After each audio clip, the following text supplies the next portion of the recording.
Golfie is one of the most unique games that I've played, and its clever mix of genres comes off as a legitimately good option for both deck building and golf fans. Hi everyone, my name is Abdurrahman Siddiqui, aka Pakistani Pepper, and these are my thoughts on Golfie. Golfie is a run-based roguelike mini-golf deck builder. In the game, you play through procedurally generated levels of mini-golf, but instead of traditional golf, you power your shots with a deck of cards that give you special abilities. Select your cards to power your shots and try to beat all 18 holes. Because the levels are procedurally generated, no two runs are exactly the same. I also want to thank Tryhard Studios and Yogscast Games for sending a review copy to look over the game, and I also want to especially shout them out for placing no kinds of limits on what I could show or speak about, which I believe helps me tell a more accurate picture of my experience. Let's begin with the game's strengths. As a single-player game, you have three distinct options. The most common option will be the standard run. Here, your objective is to beat all holes and get to the end, based on your success in each level, meaning how far below par you can score on each hole decides your ranking. It functions very much like a roguelike. The levels are procedurally generated, and if you go over the allotted number of shots at any stage, your run ends and you have to restart. It may sound frustrating, and I certainly am not skilled enough to do well, but like any good dungeon crawler, this does reward you even in failure. At the end of each run, you gain both levels and cards, which means you are better equipped for subsequent runs. So even though I'm not a hardcore gamer in any sense of the word, failing still gave me a sense of progress because I felt that I could improve in subsequent runs. There are two more single-player modes, both of which appeal to different types of players. The first mode is the Daily Challenge, which again lets you test your skills on specific maps generated each day. This will be great for competitive players and keeps you going back to single-player modes regularly. The one I enjoyed the most, however, is the Free Play mode. This is just like the arcade run, except it works without the pressure of permadeath, and you can keep enjoying levels even if you end up going well above par on any one hole. I enjoyed this version a lot more because I could simply golf a few rounds and play without worrying about my skill. Of course, you're not seated competitively along with the players doing the runs, but it is terrific for short play sessions.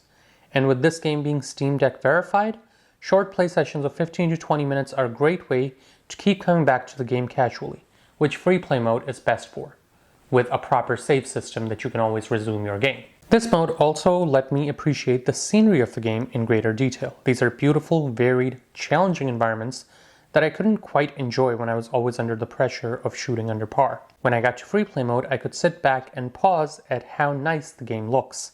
Many stages, for example, would not be out of place in a Mario game, and that's a testament to how good this game looks and how much fun it would be for streaming long term. And none of this would even work if Golfie wasn't a proper skill-based game. And in that regard, Golfie is legitimately a great game because it rewards hard work and skill. The cards are varied in their abilities, the shots have a good sense of control, and the obstacles you have to face are varied and require constant thinking. The shot predictor is terrific, so much so that while the shot does not always go exactly where you want, you never feel like the rules of physics were broken. If you miss a shot, it feels like it was your mistake and not the game. I do want to point out that there are some balancing issues still. Without a card, you're basically just putting. This has been a major issue in the game's current reception on several Steam reviews, but personally I didn't think of it as a big deal. Because if you're trying to beat the game with just the base shot without any cards, that is very similar to someone trying to beat Yu-Gi-Oh! With a Gen 1 Beaver Warrior. It doesn't work that way. That having been said, some of the specific cards are a bit frustrating. The floating powers, for example, are a bit tough to control, and I'm never quite sold on the curve shots being guided by the direction of your camera. There are some control refinements that the game could benefit from. I also did find that the controls are perfectly serviceable on the Steam Deck, which again helped me with those short, quick sessions. But just remember that there are times when the actual precision is not reflected well in joysticks, and you may find yourself reaching for a mouse. Imagine trying to play pool with joysticks where you don't have pinpoint accuracy on how far you pull. There are also occasionally wonky camera controls, and sometimes some physics issues do pop up, like for example when you place a wall and it doesn't quite register always correctly. But for the most part, those issues are not at a point where they'll significantly hamper gameplay.